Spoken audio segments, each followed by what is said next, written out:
Okay. So, first of all, before we're gonna start, I would like to go around and our speakers and get the introductions. So I'm gonna call the names so you guys won't speak over each other. So we start with Rob, and if you can tell us a couple of words about yourself and who you are, what you do, and where you are based. I'm Rob Furman. I'm from Pittsburgh, Pennsylvania, a little town called South Park. I'm the elementary principal. I've written several books on reading, educational technology. I'm an ISTE author and worked with Clever Books on a piece as well. And just sort of figuring out these uncharted territories just like everybody else right now, and looking forward to having a good conversation. Brilliant. Now I'm going to give the word to Kevin.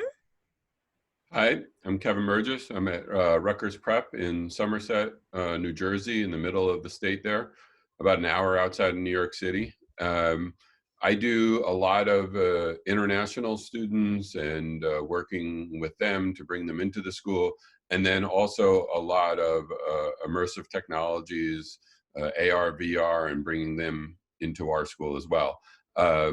We work with Clever Books, and a lot of our students use that. I think we usually start around like second grade with like the technology. So we don't do Zoom conversations until they get into middle school, but we do a lot of work with students and how this whole world is changing around them, and getting them to know what's happening there. Thank you, Kevin. So Grant. Good morning. My name is Grant Lichtman. I live just north of San Diego, California. I've had the great pleasure over the last 7 or 8 years to visit and work with over 200 schools and districts around the United States, Canada, and somewhat around the world. I've just published my 4th book, Thrive. I mostly work with school communities that are interested in building both a comfort and capacity for transforming to build an education system for the future rather than the past. Brilliant. And Jonathan. Hello, folks. Well, I'm on the other side of the world from you guys in Mongolia. I'm British, and I'm headmaster of the British School of Ulaanbaatar. My major research interests are in risk and trying to ensure that children can learn how to embrace and understand risk rather than be cottonballed to death by schools keeping them away from it. Given that, I think we could probably do with slightly more normal territory at the moment, and I'm looking forward to the conversation as well and hearing what you guys have to say. Thanks a lot for the introductions, everyone. Appreciate that. And just to move ahead, I want to know how long your schools have been closed and what was the initial actions that you have taken for your school to study with the digital tools. And we're going to start the backwards. Jonathan, there you go. Okay. We're in week 8 of closure. Sorry to interrupt, but the YouTube channel has no volume right now, so they're all saying they can't hear anything. Okay, I will ping the person who is moderating that. Sorry about that. No problem. Go ahead, Jonathan.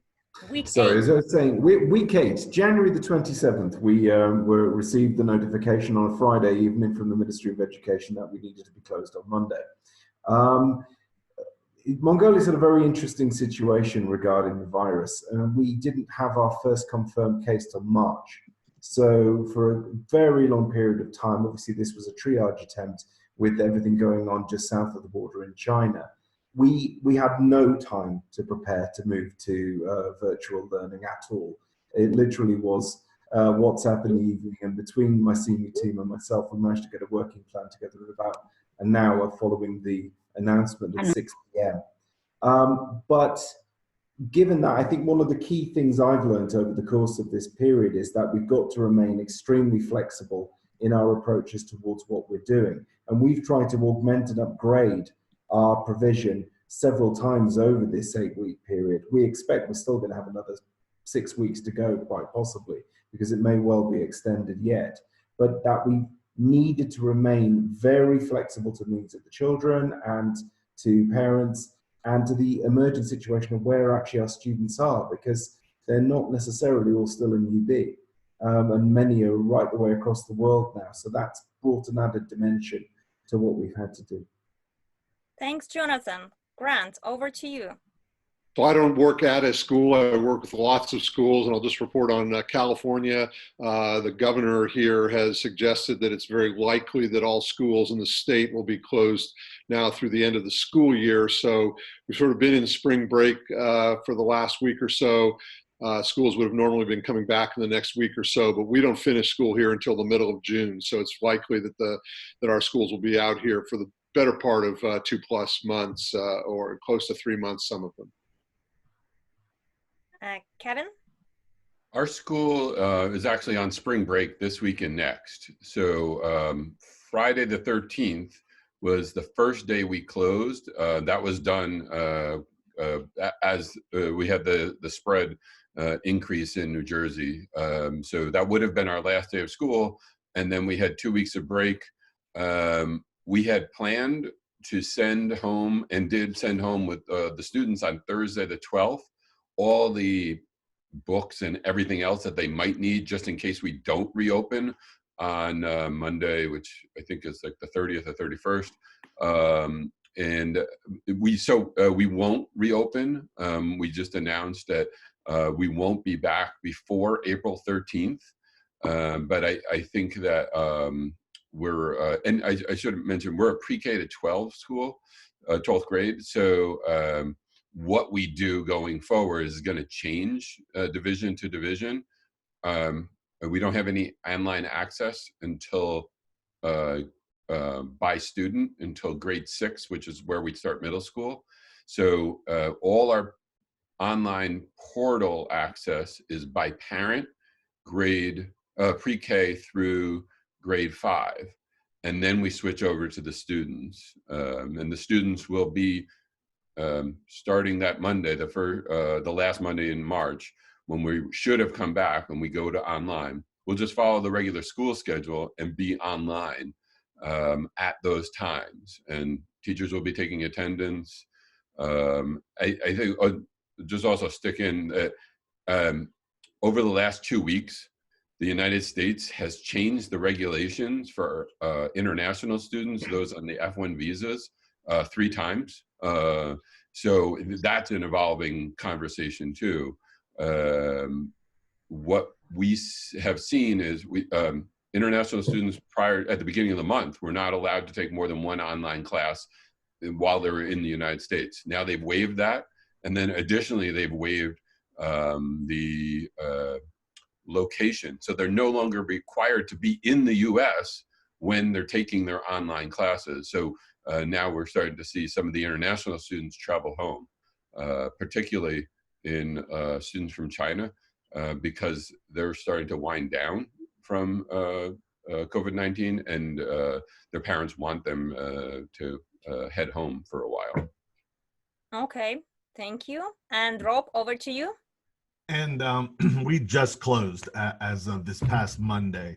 And I'm going to go off on a slight tangent here. I'm a member of the World Future Society, been for years. And one thing that we always talk about is foresight and trying to learn from our experiences in the long term. So we had been talking about for 10 years now, flexible instruction days and how we should prepare using technology to be able to go through. For us back then, we were talking about just something simple as a snow day, like how to get through a snow day without having to make it up, things like that.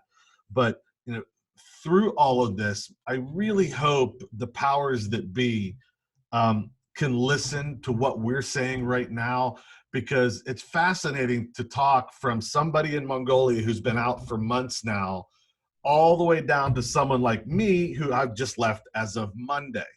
Let's learn from what Jonathan's has been dealing with, and let's not either make the same errors or let's learn from their experience so we can make these decisions faster. Because that seems to be, at least from what I'm experiencing, no one wants to pull the trigger. So when our state came out, it was, okay, we're going to be out until after Easter. Then it was, no, let's go 2 weeks. No, let's go 3 weeks. Well, let's make it a district decision. So we have to keep cooler heads prevail. We have to keep ourselves in a situation where we're all staying calm, but at the same token, learning from these people that have already been dealing with it, you know, such as Mongolia, Italy, You know, I'm sure Ireland, where you are, you know, all of these different things. We have to take pause and say, these things aren't, let's learn from these people. Let's get this. We do a lot of online stuff. We were blessed to have already been preparing for a lot of those things anyhow, because we just have an affinity for those things. We are one-to-one, but a lot of districts aren't, and that worries me too, because you know, we're talking about those of us that are in the EdTech community that believe in this stuff, that have already been prepared and have thought about these things in depth for a lot of years, not necessarily because of the pandemic, but because of the fact that we know this is going to be the future. But how about those kids that have nothing? You know, how about those kids that don't even have a computer yet? You know, we need to keep in mind that we're dealing with the whole child. When Grant first came on, the first thing he said is, boy, this is going to be a real good time to teach empathy. So yeah, you know, we've got to keep our eye on all of the kids, not just those that are technologically advanced and have one-on-one devices and all of these other opportunities. Thanks, Rob. So I would like to remind for those who just joined about the housekeeping rules. Can I please, everybody apart from speakers, go on mute till we're having a panel discussion. And if you would like to have the speaker in full screen, so bigger than, rather than having a mosaic of all the participants, you can go on the right-hand corner and click on the speaker view. And then you will be seeing in the bigger picture, the speaker, the person who is speaking. Okay, so now that's actually what we're talking, Rob, about, brought me to the next question. And I want to start with Jonathan, if you don't mind. Jonathan, can you please tell us what technologies for digital or online learning you have used, or like maybe application, mobile apps, or some other tech that you have used before this pandemic situation happened, and which ones you found useful during this time of closure? I think one of the things we tried very much to do is maintain the different platforms that the children were familiar with, because given no chance to actually prepare the kids for this experience, we had to maintain where we currently were. So we've predominantly been using the Google Classroom and Google Meets applications. Slightly younger children, Class Dojo, and then for our very smallest, our 3, 4, and 5-year-olds, Tapestry. And these are all things which the children have been used to using and parents are used to seeing for quite some time. However, quite a lot of those things have flipped. I mean, for Tapestry, for example, with our smallest children in the early years unit, where once we were providing parents with information about how a child had mastered a skill, now they're showing what the children are doing at home, so our teachers can assess how they're actually doing in the video format. That's been tremendously helpful. We were in a situation moving towards going to one-to-one devices, which was planned for September 2020. So at the moment, one of the key things I had to do quite early on in the closure was to ensure that we had a survey of what devices children actually had, because we've been in a situation where some of our students all have their own laptop, they may have a tablet as well sitting next to them, whereas other children have one laptop which has been shared across a family. Other children, when the original closure was called in Mongolia, it's a very common tradition when there's a crisis in this country for people to head to the rural areas. So people have gone off with their grandparents. They may have a very limited internet connection if they have anything, and they may have one laptop if they're lucky. And that's one of the things which has actually helped us design our strategy, because as much as I would have loved a situation where we could have had synchronous teaching at any stage of the game and followed the timetable, we can't. So we have children who are now, as I said earlier, all over the world who've gone home when they were expecting this. There are kids in South Africa who some of my colleagues were online with today. We've had to be very flexible in the times and the methods by which we've contacted the children for face-to-face learning. And that's something which took about 3 to 4 weeks to try and get a really good, solid handle on. Initially, we were putting a lot of our material across via Google Classroom, producing our own videos and text-based material, which has also, there's been a huge amount of upskilling amongst the staff. They've learned a very, very great deal. We all have, and the children have too. And that's been a very interesting process and something I want to see continued after we manage our return to normality.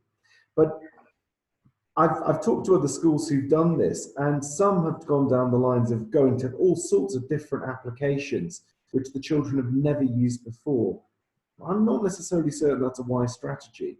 I wanted to keep that level of familiarity and simply upgrade their ability with the platforms that we use now, we used before, and we will continue to use in the future. Thank you. So now we're going to go to Grant. Well, I am not an expert in online learning, as I told you when you asked me to be on this call, and the resources others are going to have are going to be vastly more helpful than what I can share. But let me share two ideas that I think we should be thinking about in terms of how educators are using this opportunity. The first is that I think the idea of trying to Sorry, Grant. Can everybody, apart from speakers, go on mute, please? Ana Paula, the sound is coming from you. Can you please go on mute? Thank you. Thanks. Sorry, Grant. No problem. We're just hearing from the children there, which is a great thing, good thing for us to remember. I would urge people to think about two things. The first is that we shouldn't necessarily be trying to replicate exactly what takes place in a traditional school when we are not in a traditional school. We shouldn't be trying to replicate traditional schools anyway, but I think we should take this opportunity to understand what we can do well in this time, and trying to replicate exactly what happens in a regular school in a very teacher-centric, curriculum-centric modality is maybe not what we want to do. I would urge people to think about how capable students are. I think we're going to learn a lot over the next weeks about how capable students are in owning their own learning when we back off and let them own that. And I would urge people to not try to replicate all of their standard curriculum onto an online platform, to think about what are all those things you as a teacher wish you could have done if you had big, long blocks of time where students could dig deeply into something and reflect and collaborate with partners, maybe with me, not me as the teacher, not involved at every step, and allow them to try some things and take a risk and fail and then try it again.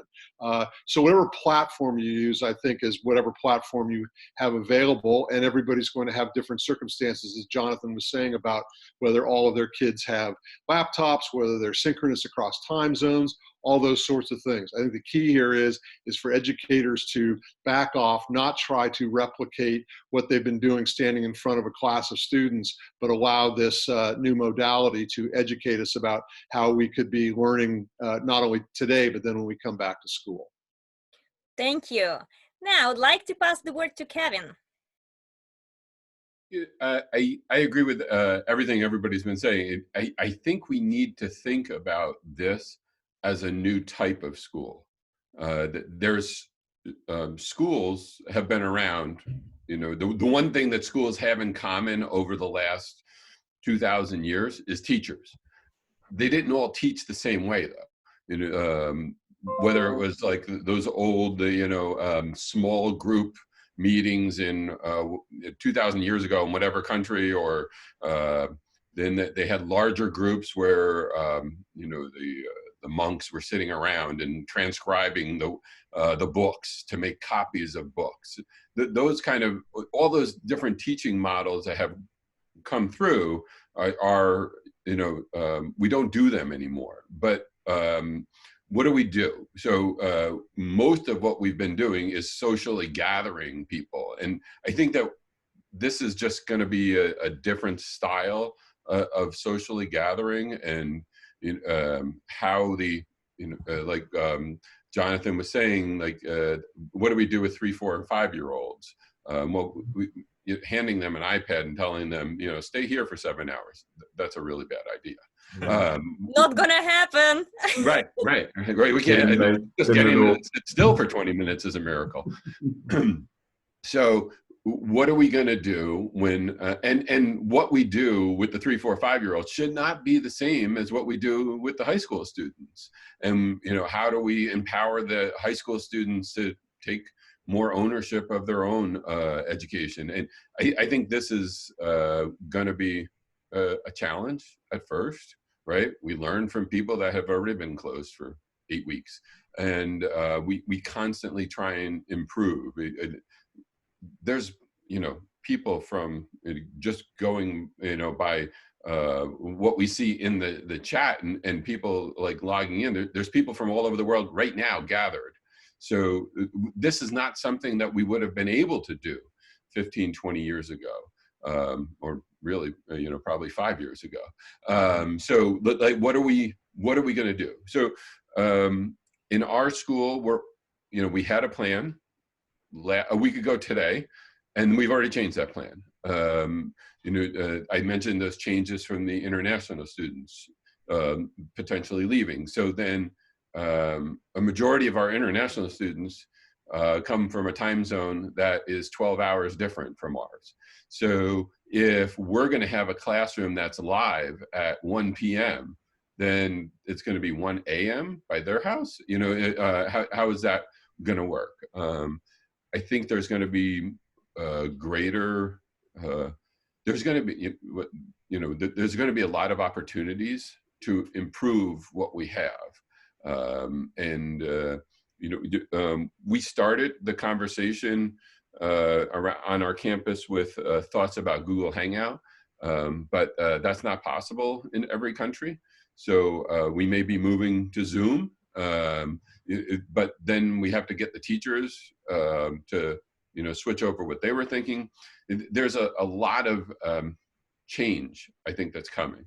I'm a big proponent of virtual reality, and I think that eventually that's going to be another large opportunity because of you get more empathy there.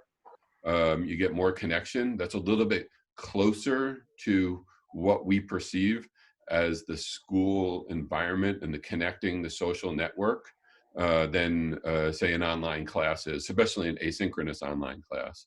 So there are different types of communities. You just have to establish the ones and kind of improve the community that you have available.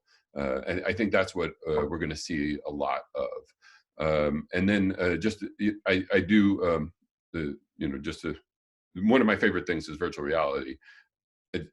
By far the biggest challenge there is the time zones and the 12-hour difference, that you could be dealing with around the world.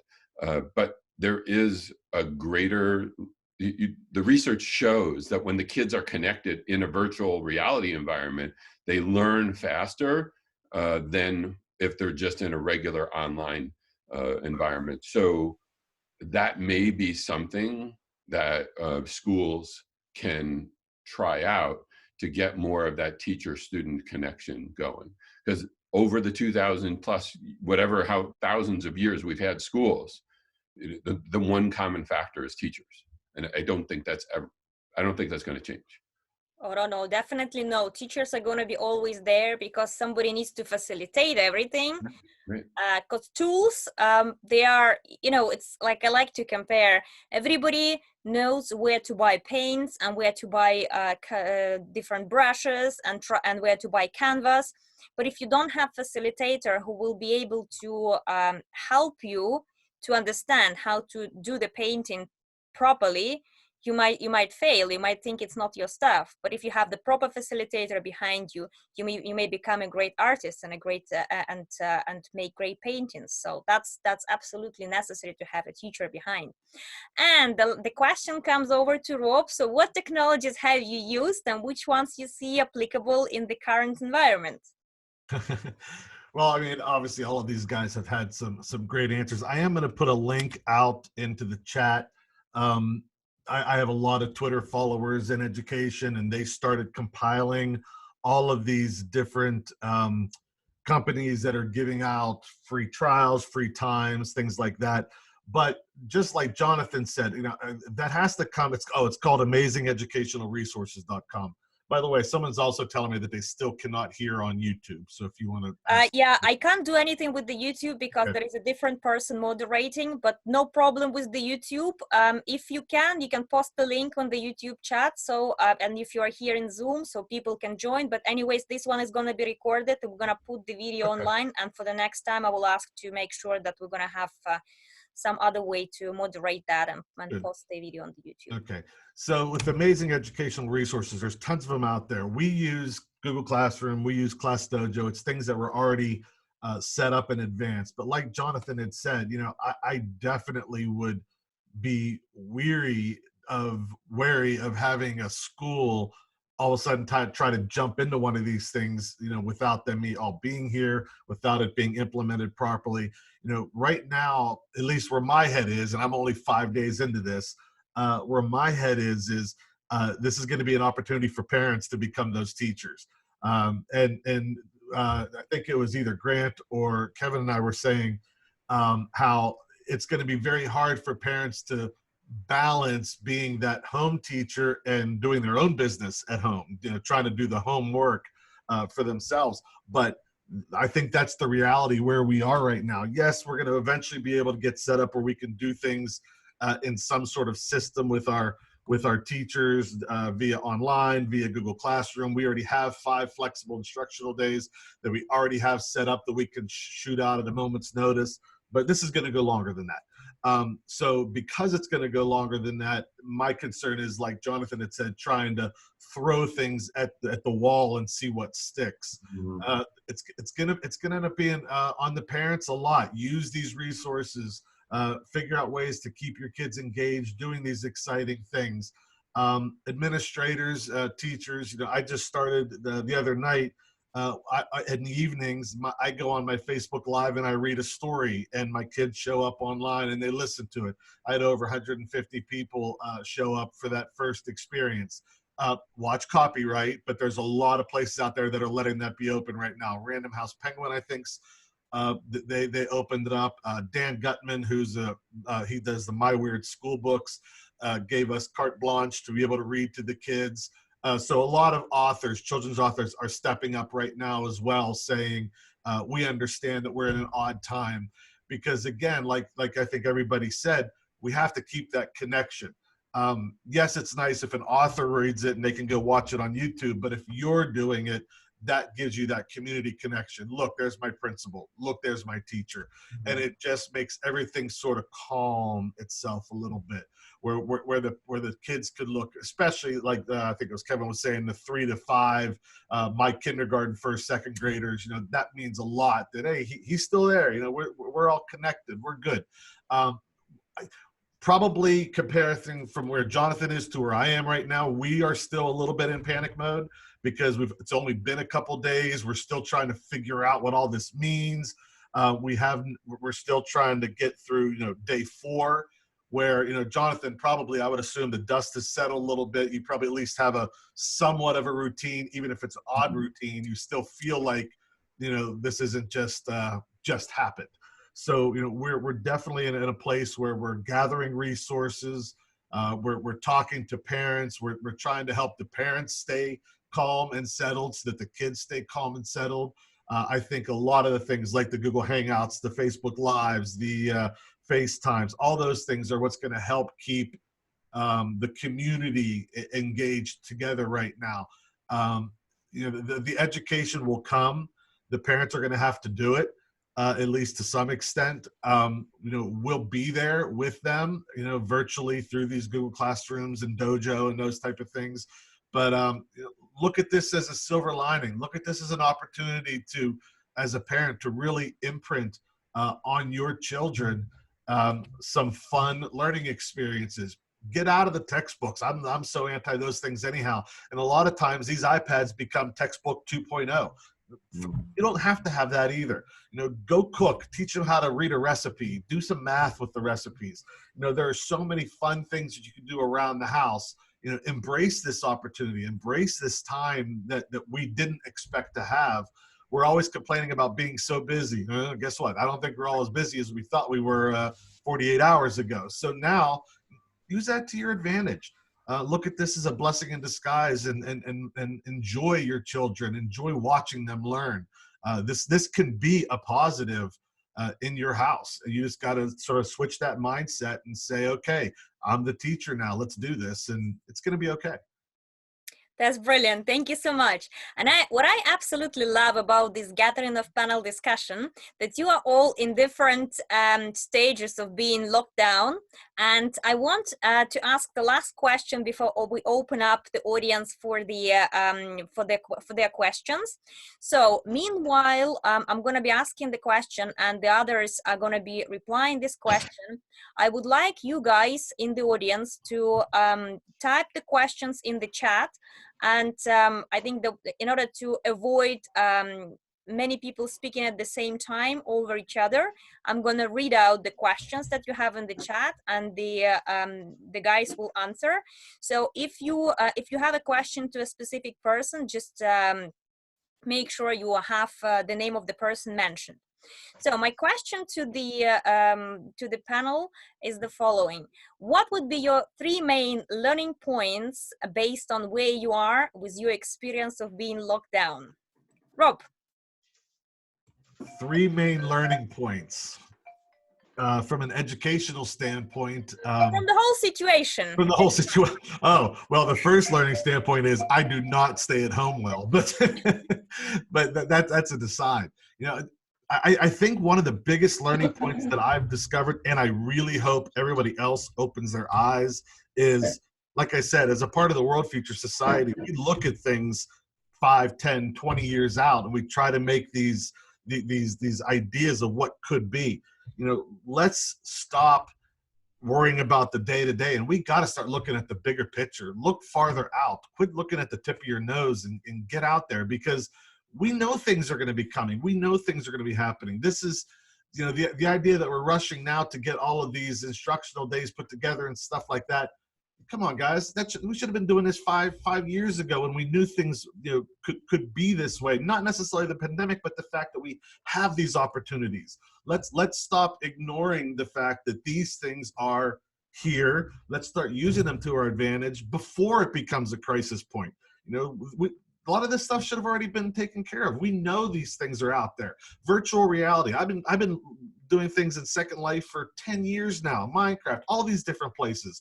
Why haven't we embraced it already?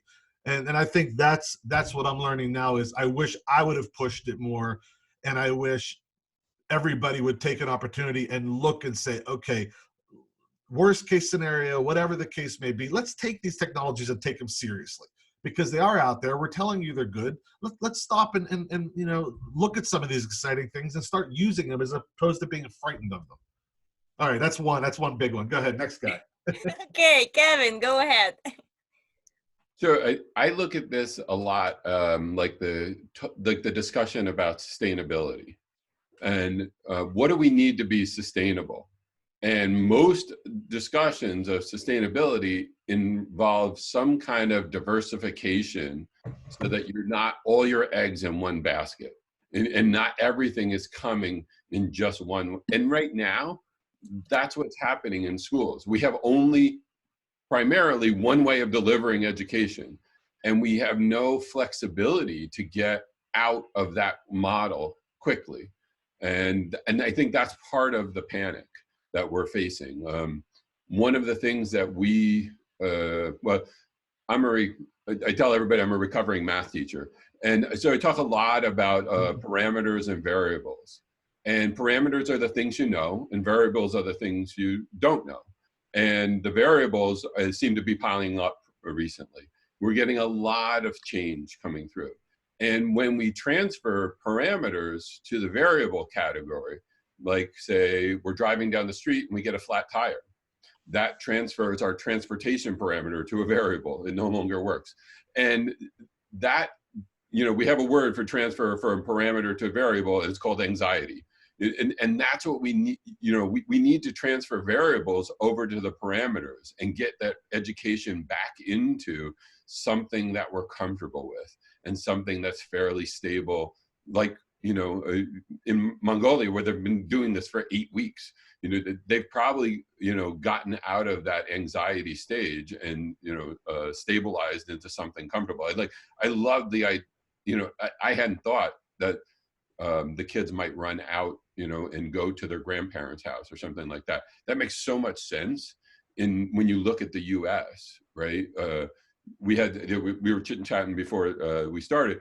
In the 1950s, we had the polio epidemic. And what did people do in New York City? They ran out into the mountains, right? There was all these summer homes in the mountains. And you had this throughout history, the big cities, people would have these places to go. And if our kids do that, that's going to be a little bit of a problem for us. And we already know some of the international kids are going to go to the other side of the planet. So how that changes what we the first plan we had in place, and how is that? And then once we reopen, what if those kids can't get back in yet because the travel restrictions are still there? So then we'd be teaching in place and online at the same time. And how is that going to affect the teachers? And we started those conversations yesterday. Those are the kind of things that we need to think about. I do think that this is it's not great for schools, but it's great for schools. This is allowing us to think about what we do and how, what are our schools going forward. We've seen these transitions. My school is 250 plus years old. So we had this big transition when somebody introduced a pencil, right? We had a big transition when somebody introduced textbooks and paper, that the kids could use and bring home back and forth to school, those kind of things. And we've all adapted. We've changed what we did. The big adaptation when classroom sets of textbooks came in, right? 50, 60 years ago, the big adaptation there was teachers assigned homework. And those are the things that we didn't do before that because the kids didn't have books at home.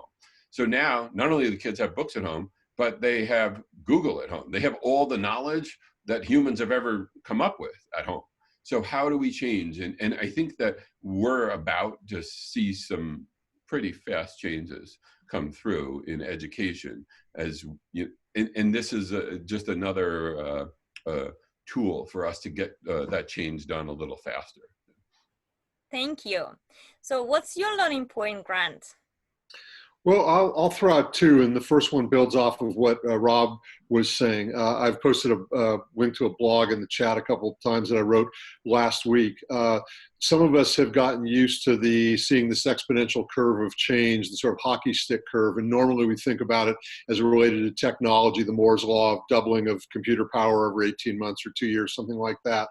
But what I think is finally this queasy feeling that many of us have had over the last few weeks, or maybe in Mongolia over the last 8 weeks, is that rate of change, exponential rate of change, applies to a whole lot of other things around the world. And I posted a number of curves, one of which is what we're becoming familiar with, is the growth and transmission of a virus in a pandemic.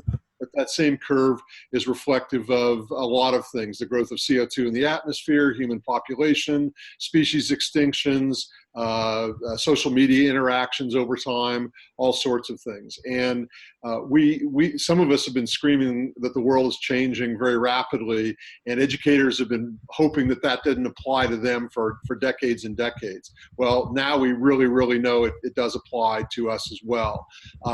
And we did know this was coming. Science has always known this was coming. We didn't know when or what or how it would hit, but we've absolutely known this was coming. And the fact that education has been largely blindsided by this is a real indictment of how reactive we are and have been as a sector. And we're either going to get proactive in the future, because this hockey stick rate of change is the new normal, whether it's pandemics or something else. We're either going to get proactive about this, or we're going to continue to suffer the negative downsides of being reactive. And the other thing I'll say is that I think this gives us tremendous opportunity to, for both our adults and our students, to learn from the world around them. I posted a suggestion about how to get students just out to walk and observe what's in the world around them, reflect on that, create and share. One of the big trends in education has been busting this artificial boundary between quote unquote school and world. Well, now kids are home in the world, either at home or able to walk around, hopefully at least.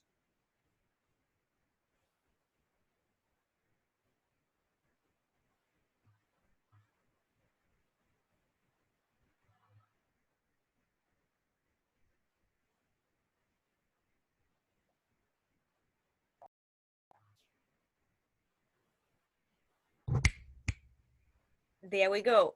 We haven't heard the last sentence, Grant, and I was thinking, like, is it me or it's everyone? Sorry? We haven't heard the last sentence because you went mute somehow on your own on your PC. Well, I don't think I muted. Maybe I froze up. Can you hear me now? Yes, we can.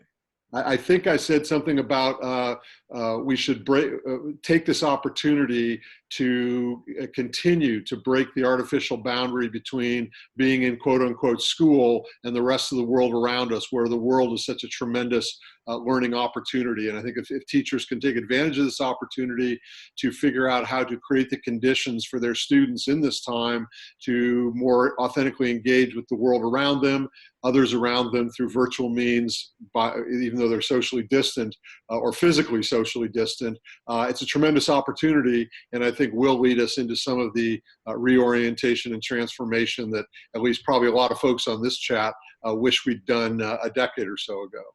Exactly. And I'm gonna pass this last question to Jonathan. I know you might have, in all these 8 weeks of lockdown, a lot of points to share, but will you just narrow down them to 3? I think the key issue which we need to address, which hasn't been mentioned, is well-being. This is a really difficult time for staff, for students, for parents. And if we're not addressing the well-being of our communities, we're missing out on a major trick here, because this has been an extremely difficult journey. I'll give you a couple of examples, because I'd like to put some practical ideas forward. For us parents, they are out of their depth, they are stressed, they're trying to keep their jobs and their businesses going if they're not stuck at home on shutdown themselves. We provided seminars which we videoed about trying to provide them with the best techniques to teach literacy, to support numeracy, to provide the nuts and bolts of education, particularly for the younger students, because they can't, like we talked about before, you can't stick a 5-year-old in front of the iPad and expect it to work. It doesn't. I've got a 5-year-old at home. I have to go and help her, and she'll be in bed now. But that is absolutely essential. That practical tips helped a very great deal, and parents have reported that, really helping them feel that they know what they're doing and they're actually providing the right advice for their kids. For students, one of the things with face-to-face opportunities that I think everybody should draw into is the fact that you do need some sort of pastoral check-in time. Are they okay? How are they managing? How do they feel? That link, as we talked about, between the teacher and saying, hey, there you are. Yeah, that's really important. And the teachers have a role there, which I think in our first few days and weeks when we were really trying to get the education right, I'm not sure we honed in on this as quickly as we should have done. And that's very, very important as well. For staff, I mean, I've got a group of expatriate staff who are a very long way from home. Nearly all of my teachers are British. We just put together a community garden. Now our snow is just melting after 6 months of winter. We're building a garden in one of the areas. We have our spring break, although we're going to be sort of working anyway during this period as it comes, because we can't switch off. Where they're going to build a little garden, which will be there going forward as a relaxation space. But the act of bringing the community together and working on this is very important. How do we facilitate it? We had a really good little online survey which got everybody's opinion together. So I think don't forget the well-being and the pastoral issues in the push to get the education right. It's critically important. And I think when we're trying to look after our teachers and we're trying to look after our students, don't forget the parents who are in a completely different world to their normal experience. I've had parents who've been really delightful who've emailed the school and said, we're amazed how you manage this, because we're having enough trouble trying to get all of this material into one child or two children. And how do you do this with 20 odd? And that's lovely for people to see. There's clearly a greater respect for our profession, which that's super. But they are not teachers. And we need to also temper our expectations of what we're providing for children to work semi-independently and for parents to try and support their kids going through this. So I think, although there are literally all sorts of things I could say, the thing I really want to say to everybody, if my 8 weeks of experience can help, it's please look after your people and look after your community. It's critical. That's brilliant. That's brilliant. That's what we might not think of right now, but that could be on the way in the long run. Thank you very much. No problem. It took us about 3 weeks. And I regret that. I really do regret that. Everybody hears that. 3 weeks and you're going to meet this problem. Late. Do it now. Brilliant. So I appreciate it a lot. And now we're moving into questions as promised. We have a long queue of questions here. So the first one, many pupils and students aren't privileged enough for those tools to occur to them. So let them alone be available for education. Do any of the speakers have advice for teachers who suddenly find themselves delivering online education to learners with limited tech resources at home? Anyone? Yeah, I would like to take that one if I could. I think we need to go back to thinking of our times, like when I went to school, when these other gentlemen went to school, and think of all those fun project type of experiences that we did. You know, it wouldn't be unheard of to have somebody send an email to the parents and have this little project, something that they can do at home that has nothing to do with technology necessarily. I used the cooking reference before. Maybe you're going to do distance and you know, how far it would be to roll a ball and different weights of balls. There's so many projects out there that we seem to have forgotten because of the technology. And believe me, I'm a technology enthusiast. I'm all in when it comes to tech, but when it comes to balancing that and a little bit of reality, you know, there are a lot of things that we could be doing as educators that are project driven, discovery driven, that you just ask the parents to go and experience these things. It doesn't have to be technology. Right now, bare minimum, I think the advantage of technology is the ability to communicate to all of these people. Getting that information out there is critical, and technology is going to be the easiest way to do that. Mostly everybody has at least email, something to that effect.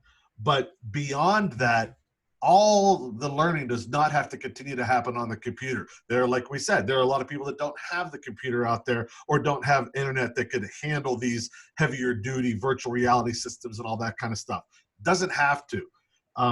You can teach coding using a square surface in your kitchen. You know, 2 steps right, turn, 3 steps left. You know, stop, spin. You could write out complete patterns of coding just by square. He agrees with me. He wants to do it. I can tell. I agree with you, buddy. These things are capable. You can do these things. We just got to go back to some of those times that we had those wonderful projects. How-to projects. Have your child create a how-to project and have them present it to their brothers or sisters, or how they're presented to their folks, whatever the case may be. We just gotta, I don't want to say think outside the box, because we've done this for 100 years, but maybe we got to go back to a different box altogether and pull out some of those old tricks that we used to do, and just be a little creative, and don't get so linked into, oh my God, they have to do those 25 problems in math. Sorry, former math teacher. You know, oh my God, they got to get those done. No, they don't. You know, I don't even like doing that when they are in school. You know, let them experience, let them do fun things. It's okay. They're going to learn from this. They're little sponges. They're going to get a lot out of this. Grant? Yeah, I just follow on that. I think that's absolutely brilliant, Rob. And I would suggest that a great activity for a school community that is maybe just starting into this, they're in their first or their second week, rather than rushing to use technology and put all your stuff online and try to replicate everything through some kind of online resources, especially recognizing that some of your students may not have the technology at home. Why not set up some group brainstorms to do exactly what Rob said? Is let's come up with 50 short unit wonderful things that don't involve technology at all, and just think about all the stuff that you wish you'd had time to do in school and in class, but you didn't have time to do because you were worried about the next chapter, the next quiz, or the next standardized exam. And I guarantee you, having led workshops at schools with 50 and with 200 people, I guarantee you that a community can come up with dozens and dozens of these things that have great learning experiences, they have great learning outcomes, they can map to the standards, all those sorts of things, and they require essentially zero technology other than, okay, and let's also design into how are we going to make sure that everybody can report back on their work, and if we know that there are members of our community that are under-resourced with technology, how might our community support them? Maybe those who have technology will get on a telephone and phone those other students and say, hey, let's record a phone call or something like that. This is a great challenge and a great learning experience, and we have to get away from looking to technology as the solution. It's just, technology is just a tool. You and me, Grant, we're right here, buddy. You and me, buddy. Absolutely.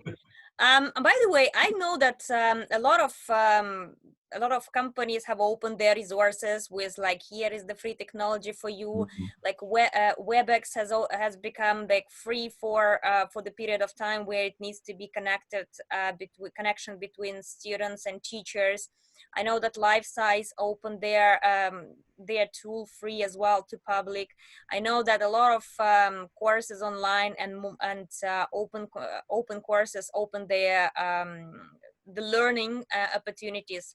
I have seen a lot of resources online open the books, digital books to be read for free. Where do you get the inspiration or updates on the on the resources available, and how do you pre-select them and share them with your community or with your teachers or with students? To anybody in the panel.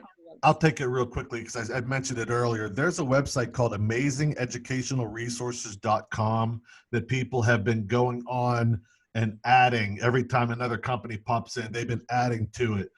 It's a really nice resource there. Oh my gosh, there's tons of them up here now. I know Scholastic just put out a whole system called Learn at Home that's free of charge. We're talking pages and pages of these. I would just go to amazingeducationalresources.com. You're gonna find it. They're all here. It really was nice whoever started this, but it's growing. Rob, can you spell that, because people are asking? I will type it right here. Type in the chat. amazingeresources.com. Did I also push up another one? COVIS, the Council of British International Schools, has got a free-to-access site on LinkedIn, which is also detailing loads of these resources. It doesn't matter if you're a British school or not, anybody can go on it, and it's very comprehensive. One of the things I've been doing daily now, it's something which evolved, but it's now a daily update and the more into the whole community, is exactly things like this, that more resources which the school has checked and endorsed are coming up. And that's something I'm putting out every morning by about 9:30. The profusion now is absolutely huge. There has been an element of, for us, we're thinking, well, that's lovely. Now we could have done with this a month ago. But to be fair, since the whole world is now being affected, of course, this is becoming a global phenomenon. But it's very, very important to make sure that as some of that extended project learning and letting the children lead their own education a little bit, that they can pick and choose, whether it's Manga High or Twinkle or something like that. There's some great stuff. I mean, I've just seen today, Cambridge University Press has uploaded everything that they provide for the next 90 days. Now that is a godsend for us, particularly our exam classes who are very nervous children right now. So the COVIS site on LinkedIn is brilliant, and I thoroughly recommend it. Thank you. Anybody else to share? Yeah, just like I agree with the projects. that we can, tell parents about, and teachers have been great about sharing resources. And, there's nothing like a big mess like this to really encourage teachers to share what they're doing. We, as teachers, have been trying to get kids to learn. And what we really need to do now is help the parents learn how to do that, because we're not going to be right there with them. Like Jonathan was saying, like with the younger kids, it almost becomes if I understood it correctly, the parents are helping to report back to the teachers what the students are learning. So we've got to facilitate that, because it's not natural. What I often say is, I like to eat in nice restaurants. That doesn't make me a chef. And everybody went to school, but that doesn't make them a teacher. So we have to help them, give them opportunities. And it doesn't have to be all technology. I taught my son negative numbers when he was about 4 or 5. And it was all because we were driving down the street and the temperature in the minivan said -5. And he said, "What's that line in front of the 5?" And so then I explained it to him, and he was, "Oh." So he knew negative numbers before he knew how to subtract. And it was just, it just happened that way. When he got to 2nd grade and he got really confused in column subtraction, because the teacher said, well, you have 5 minus 7, you can't really do that. So you got to carry, to do 35 minus 17 or something, you've got to carry over here. And he was like, well, why isn't it just -2? So kids can learn things unexpectedly. And so I think facilitating those conversations wherever we can. Online distance learning has been around, I've been out of school for 4 decades, out of high school, for 4 decades. So we had those, I think they were called CLEP exams, where they would like mail you the course content. And then at the end, they would mail you the exam, and you would take it at your school and then mail the results back. That was like, the distance learning has just been around forever. This is just a different form of it. And it's not going to be the same for the kids that have to take those, AP exams or whatever. And, at this point, we don't even know if we're going to have those. We just canceled the next 2 SATs. So maybe that's not a bad change, right? There's going to be a lot of change, and we just have to adapt and try and share as much as we can to facilitate the change, so that we're all not trying to relearn every single step. Like, what's working? Okay, now with teachers got it. Teachers think, yeah, this is good. Now let's pass it on to the parents and make sure they have it. Yeah, absolutely. Absolutely. I think it was a brilliant panel discussion, and thank you very much for this. And I absolutely love that we have completely different, amount of time being locked down. Thank you, all of you. That this video will be, this is recorded video, and it will be shared for everyone to use. I know there was some technical difficulties for the YouTube that will be reconsidered on how we're gonna transmit next time for the YouTube as well. And I think that all the resources that you have mentioned are absolutely useful. We have named them. We'll try to share them as well online. Thank you very much. And I think it's a really great time for all of us to get connected and brainstorm and make sure that we're using the best resources we have, and we're helping each other in these times. And as everybody's home and we don't need to drive, we don't, like Rob, Jonathan, we are home actually, so we don't need to drive, and we save time. So we have extra time because we don't need to get to the places where we work to. We have like really a lot of opportunity to share the experience and to share the resources and everything we have with everybody else and collaborate. So thank you very much, and I appreciate a lot of your time, and I hope it was useful for everyone. And if you are listening in and you want to join other sessions, make sure that you visit Eventbrite and check out the events, and get in touch and register and participate as well. Thank you. Have a lovely time of the day wherever you are. Keep safe and healthy. Thank you. Thank you. All the best. Bye-bye. Good luck, everybody. Bye, everybody.